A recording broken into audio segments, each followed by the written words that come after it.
This episode of Little Bit of Life podcast is sponsored by Explicit Essentials, badass bath products for badass babes. They are a classic that started out in the basement, very humble beginnings in Queens, New York. However, they now have a warehouse outside of Knoxville, Tennessee, and a badass all-female staff. All of their products are incredible, trust me. They come from shower steamers all year round, which is their best seller, and their humidity titties. Yes, you heard me right. Humidity titties and sweaty ball sack chafing powders that have been incredibly popular and bestsellers this hot girl summer. Make sure you head over on their Instagram at Explicit Essentials, or you can head right on over to their website and shop today. Shop explicitessentials.com. And for today's very special listeners, they gave us a code. Try code LittleBit20 for 20% off of your order on their website today. This is an incredible company. I got their Badass Bitch lotion, and yes, I have their Humidititties chafing powder for the underboob. Ladies, you know exactly what I'm talking about. Make sure you head over today and grab some badass products with some badass names with Explicit Essentials today. Welcome to the Little Bit of Life podcast. I'm your host, Tabitha, better known as Little. You may think you know me from social media, but Little is shown off the apps. That's until now. This podcast is dedicated to having those real, raw, and occasional chats together about what we seem to think but don't say. Special guests will join me that have impacted me along the way. Nothing is off limits. Sit back, take time for yourself, you've earned it, and enjoy today's topic. One voice, one story at a time. Let's dive in together.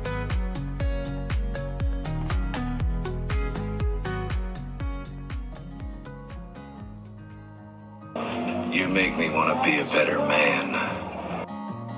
Can I just say no to your kind request and leave it at that? Yes. Fine, of course, Of course.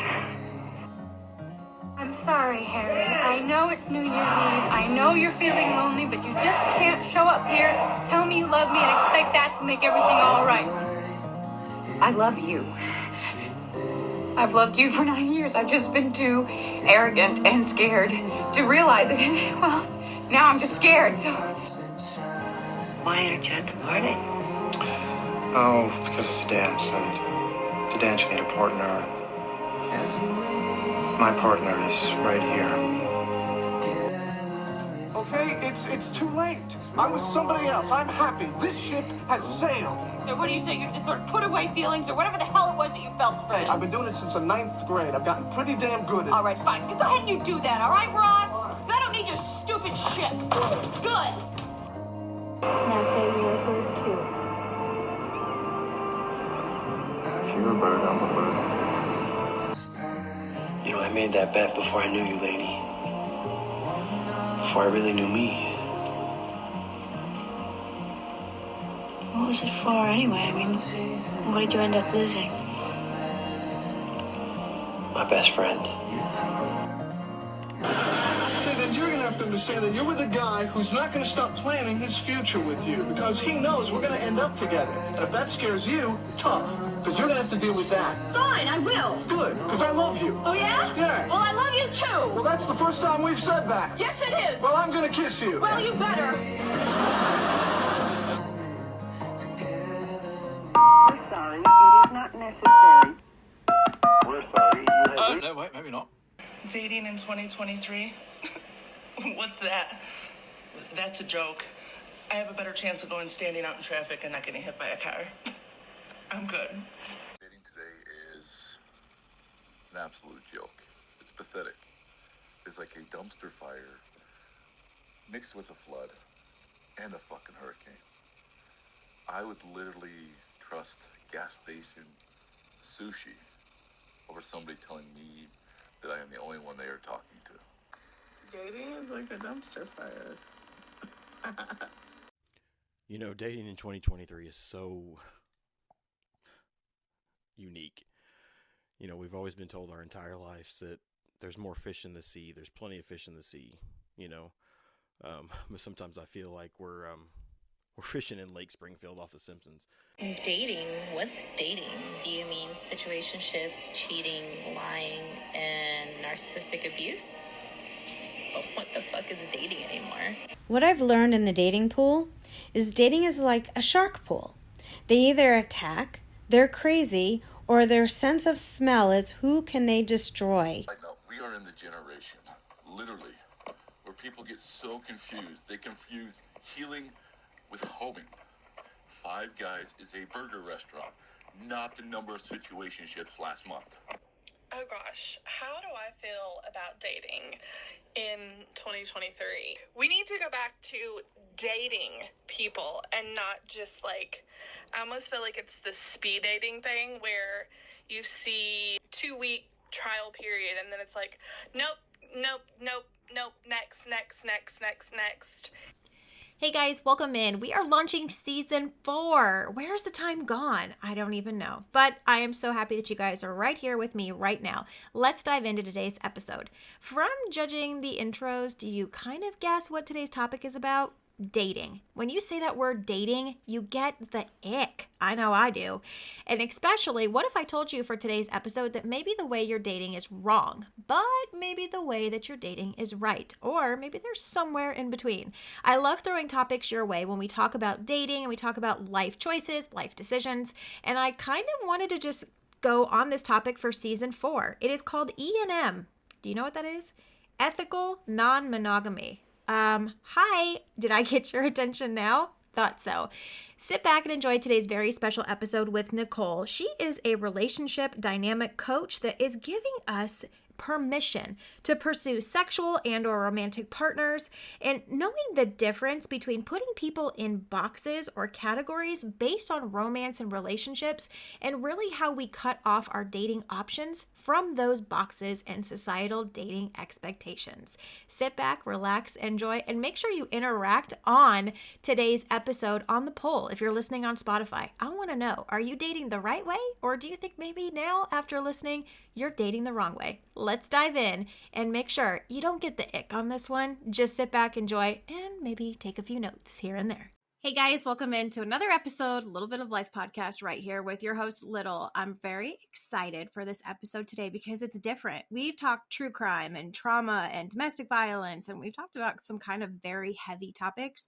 But today we're talking about societal dating, sex, societal dating, and more sex. Like, how do you not love this topic? I have on a very special guest with me today. Her name is Nicole, and she's diving right in with us on this topic because let's just say she's kind of like, if you watch that Eat, Pray, Love movie, it's kind of like the guru of dating. So Nicole, welcome. How's it going?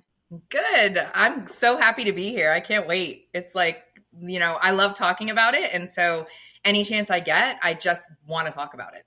I'm excited. We're talking about E&M. And if you haven't heard about that, because trust me, I will not say who told me, but I had a little birdie on my shoulder. It's a great friend of mine. Kind of bring this into my day-to-day life of talking and bringing this up in conversation. It's ethical non-monogamy. When we say that, it's what in the hell are we talking about? All right, let's dive in. What is E&M? So ethical non-monogamy is where you are choosing to not be monogamous with your partners, but you're also letting them know that's how you're going to be dating or relating or having partners. You're giving them the choice. I kind of like to think of it more as consensual non-monogamy. CNM is not as broadcasted as ENM. However, with CNM, they're consenting to whatever you're telling them that you're doing. That way they actually have the power to say, yes, I'd like to be in a relationship with you, knowing that you have other partners, or you know what, that's really not kind of what I'm vibing with or I'm aligning with. So thank you for letting me know. But you know, at this time, I just can't do it. And so it's just a more ethical way of letting people know that what I consider to be dating and what the mainstream idea of dating is, that you aren't the only person that they're talking to or sleeping with or partnering with or any kind of like other relationship that you are having with other people. I think that's hard in the dating field because it's something where this is where we're going to get real. But oh, absolutely. like growing up, I was always raised that, no one's perfect. You always hear that. No one's perfect. No one's going to check all your boxes. You just have to accept the good and then just have to kind of pass by the bad. But I think in this societal dating that we're in now we've got how many different dating apps that are out there at your fingertips, and you can not say swap the people that you're interested in, but it can happen within a matter of minutes or seconds. Everything is so accessible. So when we're talking about E&M, I think it's interesting because it's almost as if you can have multiple partners in the way that you choose that is best fit, but you have somebody that may connect on a certain box with you for a romantic relationship, somebody that may be that serious partner for you, someone that's an adventure partner. You have the ability, which sounds so selfish, but you have the ability to have all of your boxes checked. If you're a female or a man on this and you're listening like, that's not possible, this is making that possible. Yeah, exactly. And the other thing too is with all of the apps and things like that, like I actually had talked about this with a friend of mine too, where I feel like dating nowadays, you're put into two buckets. You're either romantically put into a bucket or it's a no bucket. And there's so many gray areas in between romance and nothing that I think a lot of people are missing out on making really good friends. I have friends that I just go hiking with. I have friends that just play pickleball with. I have friends that, I definitely are going to go to play parties with. And I have friends that, maybe eventually down the road, it might spark into something like a partnership or a relationship. But when I look at somebody, I find out a wide range of what they possibly could be to me. And I think that with trying to be like doing the ethical monogamy, you're giving yourself permission to actually get to know these people. You don't have to sleep with everybody. I think that's the biggest caveat to this is a lot of people think, well, I'm not monogamous, so I'm just going to sleep with every single person I meet. Yeah. I personally don't want to sleep with everybody I meet. And I'm sure people who meet me are like, yeah, I don't really want to sleep with you either. But it's giving yourself permission to actually form relationships with people and multiple people. It's not like, oh, I need to put all of my energy in this one person and hope that they cross all my, T's and dot all my I's and they fit in this bucket. And it's so much pressure on everybody. And it doesn't make dating fun at all. I don't think dating is fun at all. So when we talk about this, I just got out of a very recent relationship, and it was something where, I think it's that expectation of, even we're putting age brackets into it. I'm in my late 30s and you feel like, okay, in my 20s, I was supposed to kind of have it figured out. In my 30s, I was supposed to be kind of like locked down and the white picket fence and the marriage and the kids. And now I'm like, oh my God, I don't think I have anything. I don't have anything figured out. And then you throw this concept of dating in and I'm like, oh man, I really have a lot to learn. But I love how you talk about you don't have to sleep with every person, because we've heard it all, like polyamory relationships and swingers. And it's almost this negative mindset of it all involves sex. But what you're processing and what you're working through with so many different people as a coach is it doesn't have to be that way. It's all about connection, which I think in the dating world, that's what we're missing is that connection, but it's a natural progression. Exactly. And that's why I think a lot of people, and again, I am all for when you meet somebody and the chemistry's there and you just want to dive in, absolutely go for it. But I do think that a lot of people need to take a step back and actually see if this person's energies are aligning with your energies, as opposed to going, oh, I really like this person, so the next step is going to be a sexual relationship, and it's going to be a monogamous relationship, and then we're going to get married, and we're going to do, and then you kind of like create this false idea of what this relationship is going to be before you even meet this person and know anything about them. If you think about your best friends, like when you meet your friends, how long does it take to actually get to know your friends and to be on that level of friendship with them? And so that's kind of how I view any type of relationship is if I'm going to meet somebody, I want to take it on those types of levels because that's going to be my partner, possible partner. And I think jumping into it is just you're putting all these expectations on everybody. You're putting so much pressure on yourself, and you're also missing any red flags that could come up because you have romanticized this idea of people. And then all of a sudden, like a month, 2 months down the road, you're like, oh man, I totally didn't see that flag. And then you're kind of stuck. You're deciding, okay, well, is that flag really worth it? Or, and so I think like everybody just needs to slow down a little bit, and actually get to know people before they decide where you're going to categorize them. I'm guilty of that. I mean, I have looked back for years now, and I'm like, man, like I get the hype, and you get, all your girlfriends, you get the outfit, and you've got everything prepared, and it's always this. I mean, I love my girlfriends that are listening. I love you guys to death. You're like amazing, but it's always that. Okay, so if you like him, could this be the one? I can't even tell you how many initial dates, or even just I'm going to hang out with this person. It was this expectation and pressure, and then anxiety and all of that comes on it of. Man, like us women, maybe I'm wrong. Maybe it's just me. I'm maybe that freak of nature. I know in the first couple seconds of walking up if I like you in that romantic way or not. I know. And maybe it's like that. Just I've been burned so many times, but I know that. And so now, like you said, I love how you're building relationships, you're working on connections, and that is a natural progression. Because even in my last 2 relationships, talk about red flags waving in my face. I mean, it was like an SOS from a plane, but I was already, like you said, I was already in that of, okay, well, I've already committed. I like this romantically with you. I feel comfortable with this bond that, I think I've probably created a lot of in my head ahead of the game, kind of like what you were saying, but you're already in it. And so once you're in it, it's okay, well, I'll just look past that, or I'll just continue, or maybe that's not really that important to me. I can let it slide. But then when you're like in this phase of, oh man, I'm in the breakup. Why did I let that slide? Like, why was I just so much, empowered I always say forcing the fit. And I always say that you cannot force a fit when you're dating, friendships, and it's all about that connection. Which brings me to the really big question that I know is on everybody's mind. It's on everybody's mind. I have to know. Jealousy. How does that work in this realm of like picking things that you like? It's almost like you're going to the store and you're picking out a friend and partner at the same time. Well, and actually I was talking to another friend of mine about this too. So when you're in poly, E&M, C&M, any of those types of swinger relationships, anything like that, you have all the same normal feelings. You get jealous, you get scared, you get anxious and things like that. For me personally, with jealousy, if I'm jealous over something, I'm missing something from my partner. So whether or not I'm not jealous of them doing something with other people, I'm more jealous of maybe we haven't been able to connect as closely that I wanted to in that week. Maybe I've had a really stressful day or a really stressful week, and I just need them to be there a little bit more.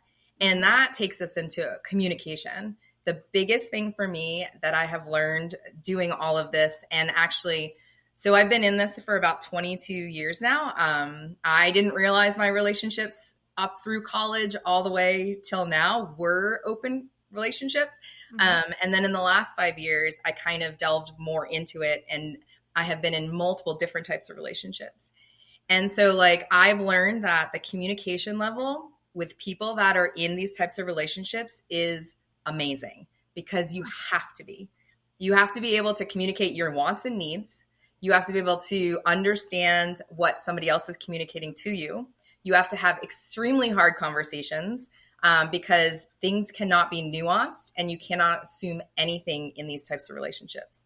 And so taking that away, I think that people in monogamous relationships, which I find nothing wrong with those, I think that they could use that level of communication, because if you're getting jealous about something, you need to be able to communicate to your partner why you're feeling that, and not put blame on them, but kind of try to look at yourself and say, you know what, maybe I'm missing something. Like maybe I haven't voiced what I actually want, or voiced what I really want to do. And so then you get to practice that too. I know listeners are probably like, whoa, okay, you're like way outside the box. What is going on? But I'm interested and I'm intrigued, because I'm one of those that, maybe I haven't been doing it right. Maybe I am doing it right. Maybe I'm doing it wrong. Or maybe I just have no clue what the hell I'm doing. I think I'm kind of in that realm right now. I think a lot of people are. But I mean, I feel like there's this huge momentum and shift of there's so many relationships that are imploding. There's so many divorces that are happening. Divorce rates are just skyrocketing. And I think that it's that how we were raised based on our parents, how they were raised from their parents, generational. But like, I feel like our generation, we're just like blowing up all expectations. And it's something where, I have friends that are in, the poly world and, stuff like that. And it's something where I was like, okay, I mean, I'll be the first to admit, you're weird. Couldn't do that. I'm jealous. I didn't share my toys as a kid. I am not sharing my partner as an adult. I'm not doing it. But it's interesting because I always had like this sense of guilt when I would hear them talk, because it was almost as if they were living their life, finding their partners, creating those relationships, and they had such a freeing type of, it is lifestyle, but it's something where their communication, like you said, was better than my communication in my monogamous relationship. And I was like, okay, you've got like all these other people involved and your life is easier, less dramatic, and less complicated than mine with one person. Okay, why is this happening? So I think it's interesting. What made you get kind of into this realm of being that non-traditional relationship coach? Because I'm sure, especially after this episode, sorry, your DMs are going to be blowing up. Well, like I had said, about 5 years ago after my divorce, I had sat down with a friend of mine who actually did all of my tattoos, and he was opening up his relationship. And so we kind of, you're in a chair for 3+ hours. And so we just naturally started talking about it. And so when we were talking about it, I kind of looked back at all the relationships I had that worked. The ones that felt natural to me, the ones that I was like, man, this is 100% what I would really like in my life continuing.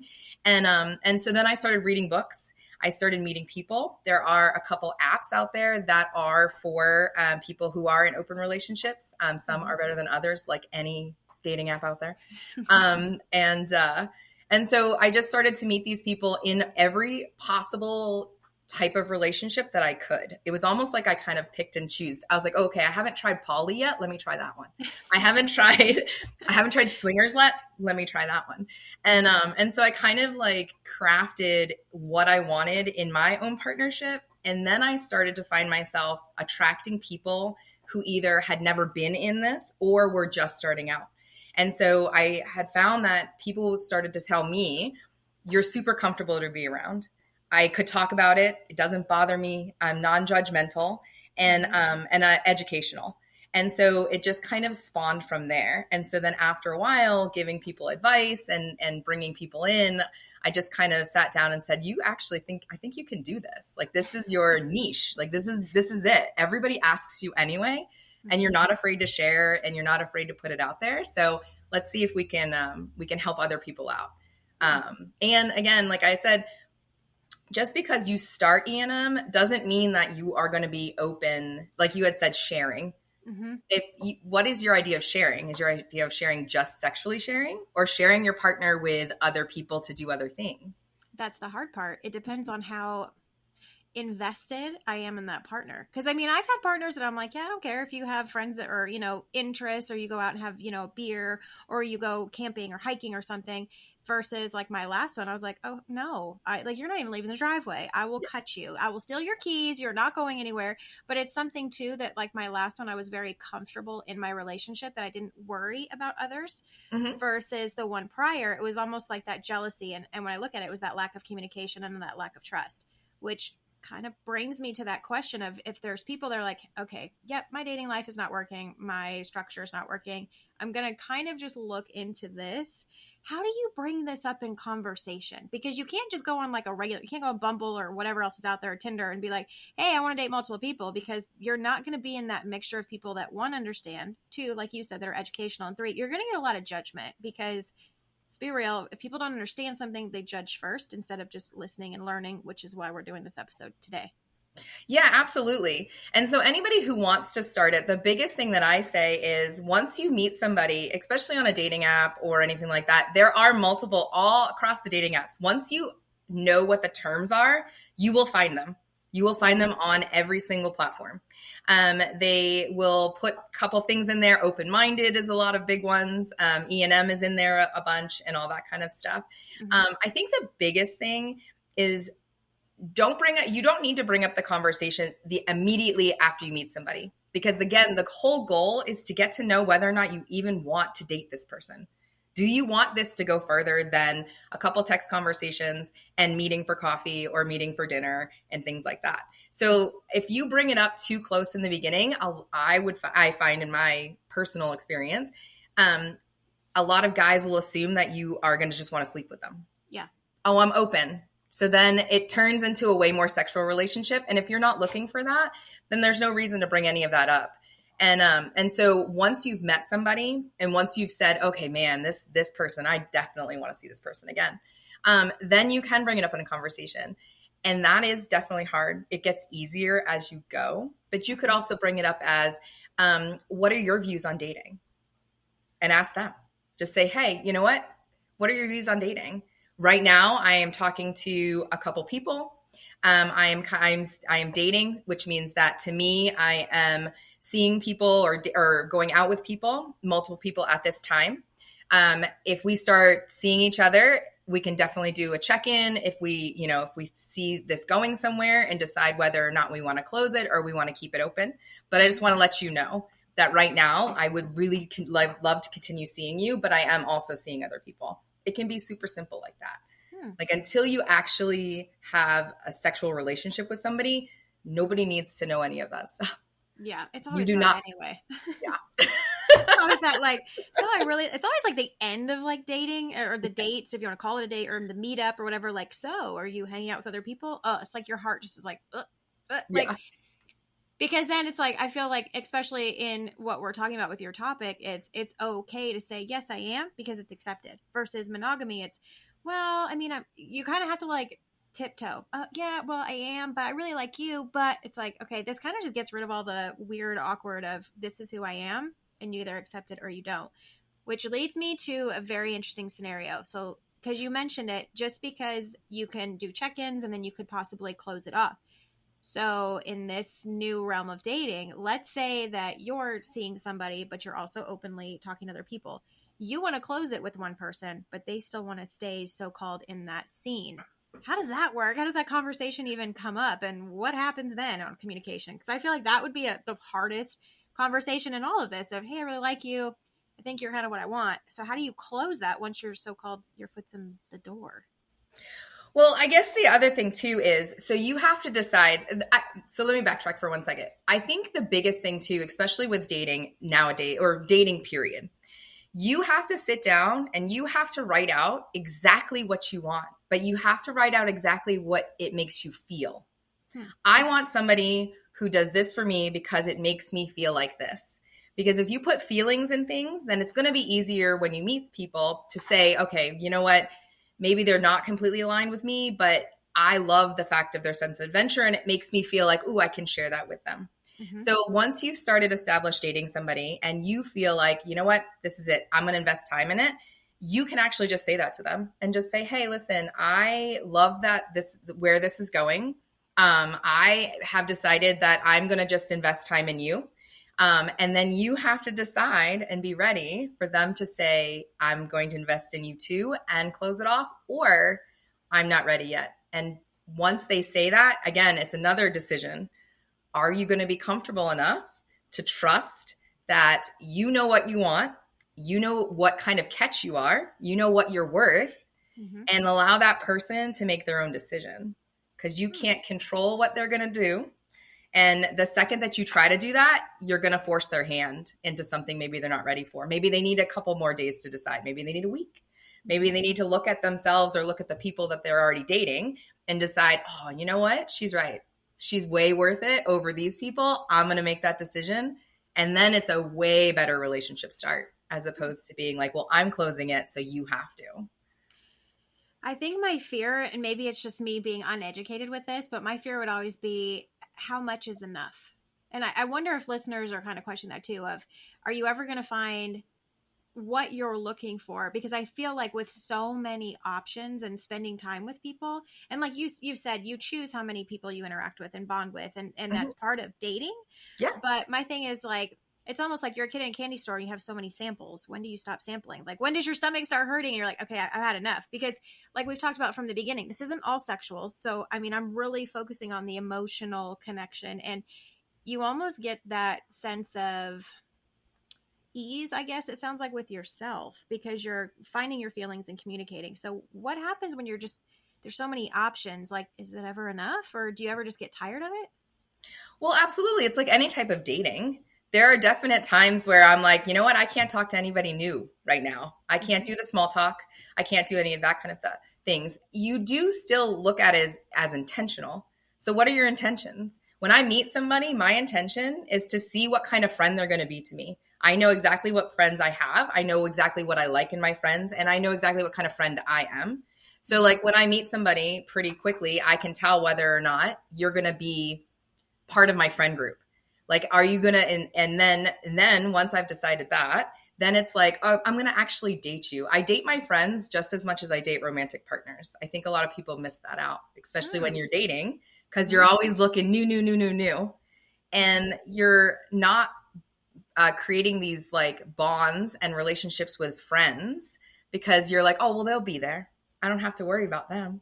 Mm-hmm. And so if you kind of split your time where it's like, I'm going to take, if you have, I don't know, 5 days a week that you're free, 3 days a week, I'm going to do things for myself. I'm going to go do a really fun dance class. I'm going to go to paddleboarding or something like that. And then you take those other 2 days and you make sure one of those days is for your friends. I'm going to nurture the friendships that I have, because who knows if you could spawn something from any of those. Mm-hmm. And then one day is for new people. And I think that will slow you down.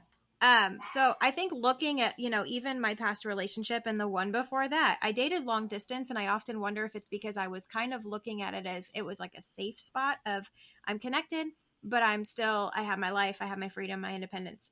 And even, with my last relationship, it's one where talking about dating and stuff like that, I always have almost rushed, and talking to friends and family, I always rush into that. Okay, like you said, you fit in this box.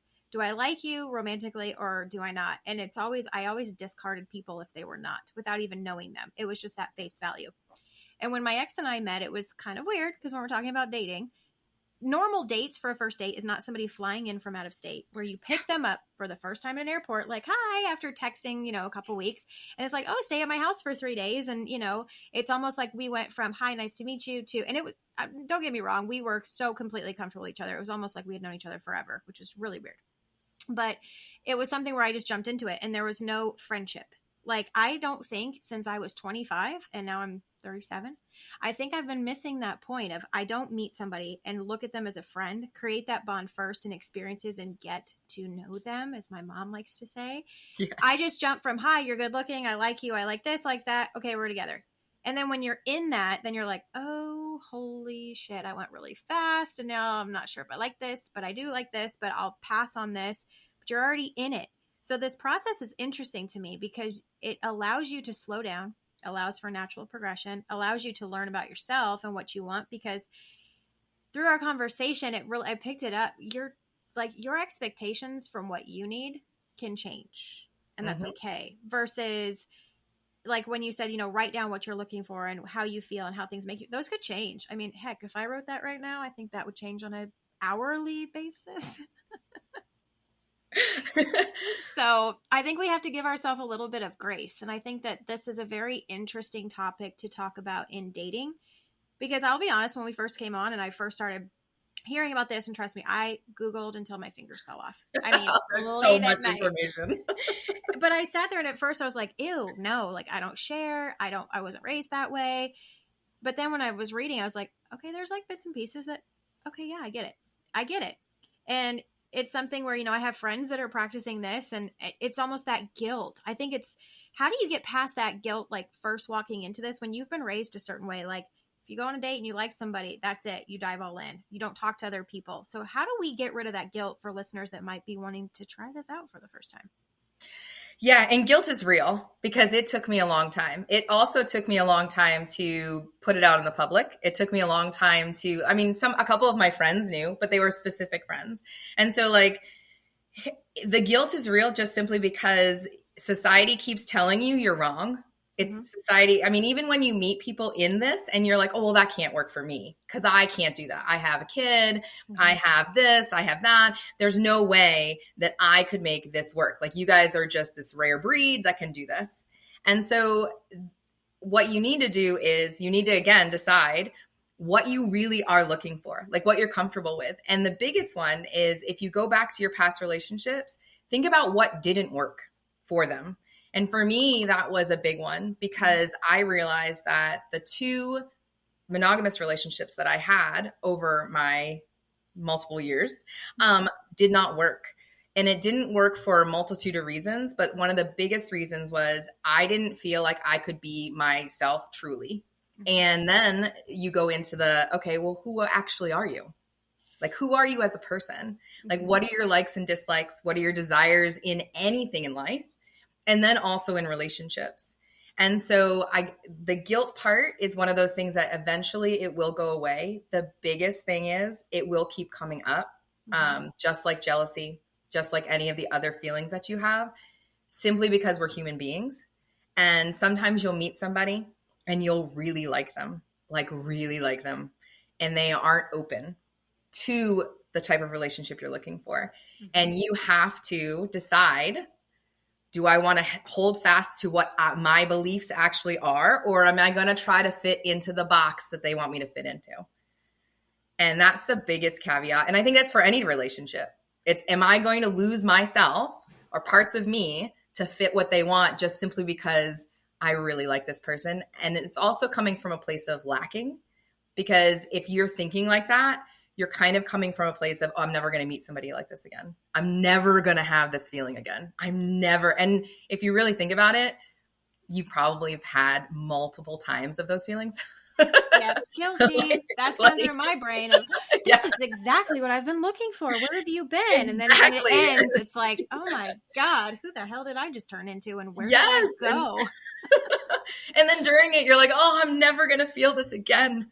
I'm never going to have sex like this again. I'm never going to be with somebody like this again. And then you give yourself like 2 months and you're like, oh yeah, I'm in it again. Yeah, and so, so, I mean, you have to kind of, again, a lot of it is any of those types of feelings. You have to really think about why you're actually feeling them, because surface value feelings are typically never the right feelings. That's never the right thing. It's always way deeper than that. Like maybe your mom is telling you, like in the back of your head, oh, well, you can't do this because you're supposed to be married with kids and a house and a dog and all of these things. Mm-hmm. It's always the parents. I always feel like we're so afraid to like disappoint our family and like our support system because I mean, when I talk to friends, they're like, well, yeah, I mean, what if this is my interest, but I don't want to be a freak and people look at you weird or selfish, or we said about it in the beginning, talking about sex, like, okay, so when you're diving into this, like you said, I don't want to have sex with everybody. I don't want to have sex with everybody. Half the time, I don't even want to have sex with one person. I just want to do my thing and be left alone sometimes. Like, go away, leave me be. So we're talking about that. We're going to dive into that category here. So what if you're going into this and you're like, I'm open-minded. Yep. But how do you bring that up of like, not trying to be mean, but yeah, I'm open-minded, but I don't want to have sex with you. Like, how would you say that to somebody? That's how my brain thinks of, yeah, I'm open-minded, but you, meh, no, but this one, maybe. Like, how do you categorize that or talk about that? That has to be awkward. Well, I mean, I wouldn't actually like be like, yeah, no, you're out. It's more of like, that would be me. I'd be like, oh, well, I think you're out. That's probably why this would never work for me. Cause I'd be like, ouch. I'd be like, my bad, but have a nice time. But can we still go for a hike or like? Well, that's it right there. You would bring it up as, you know what? I'm really not feeling something romantically, but I would love to be your friend because you love hiking. I love hiking. Let's keep doing that. And that's all you need to do. It's like any type of relationship. I mean, I'm sure you've met people or dated people and you were like, there's no way I'm sleeping with you. And then you're like, but maybe I'd go have coffee with you again. If I'm not interested, no. But see, that's where we're getting to categorizing in boxes. Because I mean, if I walk up and I'm like, nope, you're short, you're this, you're that. I don't like the shoes you wore, or you didn't tie your shoes tight enough, or your tag's out in the back of your shirt. Like, I'm talking, So the ick is real with you. Oh, I got the ick. Talk about having the ick. I've got the ick. But it's something where I learned, like, okay, just kind of go into it and see what happens. And I did that in the last one. And within a matter of 2 months, my whole life was packed up and I lived and relocated to another state. So if you're listening, slow down, watch the red flags. Those are for real. Yes. But that's where those categories come in, because I've always looked at people of, if I am not romantically attracted to you in the first couple, I mean, it's bad. I'm bad. I get it. If I'm not attracted to you in the first couple seconds, sorry, you're out the door. I'll still hang out. that's why I don't do dinners. Like when people say, oh, do you go out to dinner dates? Nope. Why? Too long. I don't want to sit there and talk that long. I know in the first couple seconds, meet me for coffee, meet me for a drink, and then send me on my way. And then I'll let you know. So is it kind of like the same in the dating world, like too, of, I mean, I've been asked before, like, oh, right after a date, first impressions is don't ask me that. If I'm interested, you should have known that. So is it kind of the same? Like, because it seems like you have to communicate so much more in regards to your feelings, your expectations and stuff like that, which for me, that would be really hard because I don't want to hurt people's feelings. Yeah, you definitely do have to communicate a lot more. But again, I go into any type of interaction with anybody, and I am also not a dinner person. Oh, God, that sounds like torture to me. I would rather do something active. I would rather go have coffee or something quick because I think that those prolonged dates, that's the other one, especially with your 3-day date. If you prolong a date over a couple hours, what happens is if you're really good at conversation, you are carrying that date. And you are actually super into yourself because that person is just feeding off of you. So you may not even actually have good conversation with this person, but you are bringing so much energy to it that you will go home and be like, man, that was so much fun. And if you really think about it, he probably didn't ask like 1 or 2 questions. You are the one who kept it going, especially you with the podcast. You're naturally conversive. So like, it's super easy for you to talk to people and ask leading questions and things like that.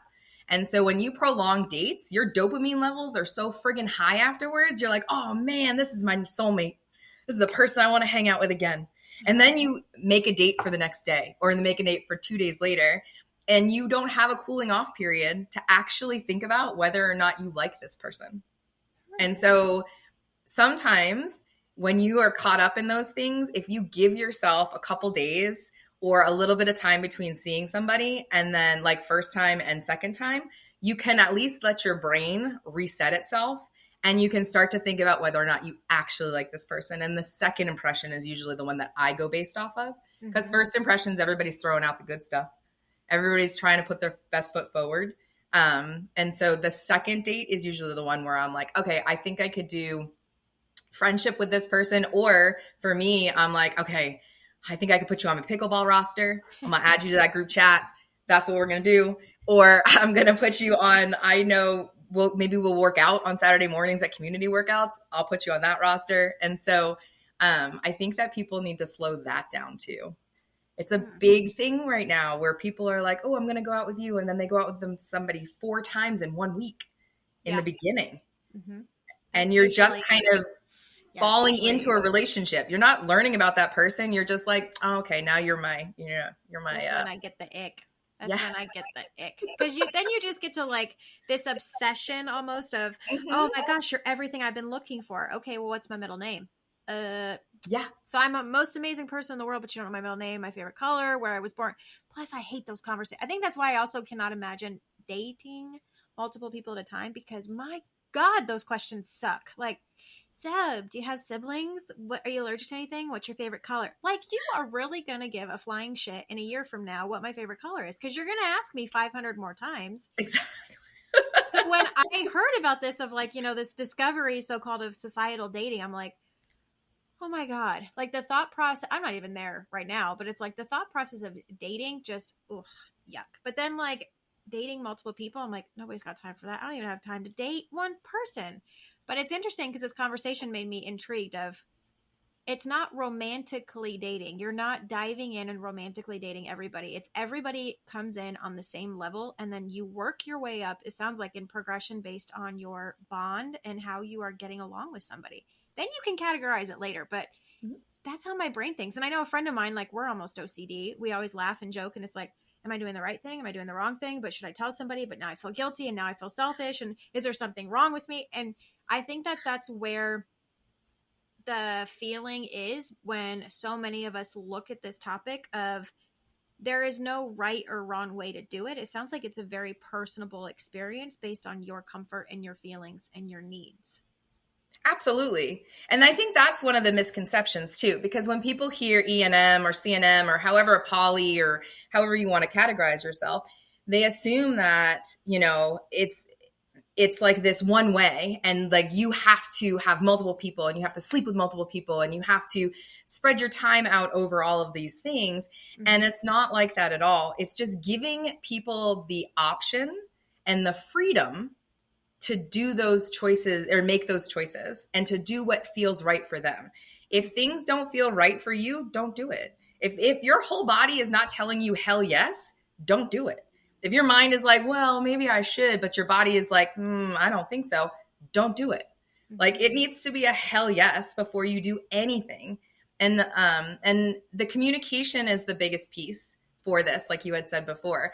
And once you start communicating what you actually want, what your ideas of relationships are, that's another big one. Like, what do you think of, like, what do you categorize as a relationship? Is it romance? Mm-hmm. Yeah. So when you meet somebody and you become friends with them, are you in a relationship with them? First, yes, friendship. Sometimes that never came.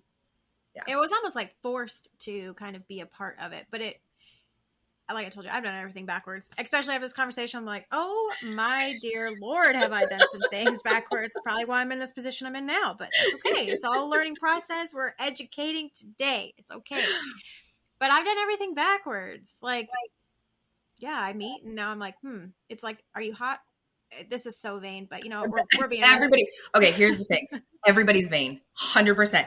Anybody who says to you that I don't go for looks on people is lying, because that's the first thing that you look at. You look at somebody's looks. Now, whether or not those looks carry them into a relationship is totally different, because somebody who's wicked hot could be absolutely the worst, terrible human being, and somebody who is not societally as hot could be the best relationship you've ever been in. But the looks, I mean, we're all attracted to certain things. Yeah, it's interesting because I'm always like, okay, are you tall? Yes, no. Okay, you went to the next step. And then, are you good looking? Yes, no. You went to the next step. Do you work out? Do you take care of yourself? You're to the next step. Then, do you vibe with my personality? Because let me tell you, the biggest ick part of it is vibing on every level, but somebody is a straight up dud. They can't talk. They don't know themselves, or it's almost the complete opposite of they're so full of themselves that they're not embracing that friendly back and back banter. It's almost like a sport. That's what I hate. That's why I hate dating, because it's a sport. It's like everybody's like, hi, we're just in like preseason, so we're going to the Super Bowl. No, you have to play the games. And then you get partway in, I'm like, I don't want to do this. This is a game. See ya. But I appreciate having you on and like talking about this. I'm putting all your information in the bio description because I think what you're doing is just amazing, because you're educating people on something that, I mean, let's be real, this has been around for quite a while. It's just not been embraced by society, and so many people judge it without knowing. So I wanted you to come on to share everything about this. When somebody talked about it, it kind of came to me first because they were like CNM. Well, I didn't hear it correctly. And they're like, hey, would you have something about CNM on your podcast? And I was like, CNN? No, I don't do politics. They're like, oh my God. And so they're like, no, Google this. And I'm like, it's like 8:30 at night. And are you sure you want me to go into this rabbit hole? And they're like, yeah, let me know. Wow. Talk about Alice. Like, I went down that rabbit hole. It was deep. But I liked having you on today, and I really appreciate you being vulnerable and educating, because I think that that's the biggest misconception, especially surrounding this. It's different for everybody, but you all have this end goal. We all have an end goal. We want to be happy. We want to find somebody that makes and completes us better, but we're still able to keep ourselves in the process. And I don't think that a lot of us are doing that these days. No, I would agree with that. And that's the biggest thing for me. That's 100%. When I got divorced, that was the biggest thing. I tattooed own who you are on my arm as a reminder to own myself every single time. And it's kind of been like that progression since then to now. And now I am 100% who I am all the time to anybody that I meet. And it's scary sometimes because, you aren't going to be everybody's cup of tea, but everybody's, other people aren't yours either. And so as long as you can own yourself and know yourself, then all of the dating, friendships, all that kind of stuff is just way easier. Awesome. Well, I'm going to put your information in the bio. Your DMs are going to blow up. So sorry, but not sorry, because I feel like so many that are listening, maybe you're just lost, and that's okay. Because guess what? I mean, I try and hold it together, and relationship wise, completely lost. So maybe this was something that you needed to hear. You got something educational out of it. Maybe a friend needs to hear this. Share it out. And definitely, if you have questions, she's the guru to go to. Hope you guys enjoyed this episode and this topic. Guess what? Think outside the box, because that's what we did exactly today.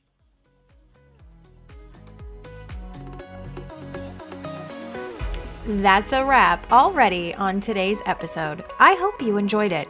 Thank you for spending your time right here with me. And a very special thank you to today's sponsor. We are stronger together, louder as one, and truly a family connected. Be sure to leave a review to bring others along this journey with us. Tune in weekly on your favorite streaming platform. Or if you're interested in being a guest, send me a message today. Let's get to talking. Until next time, be good to others, be good to you. See you next week.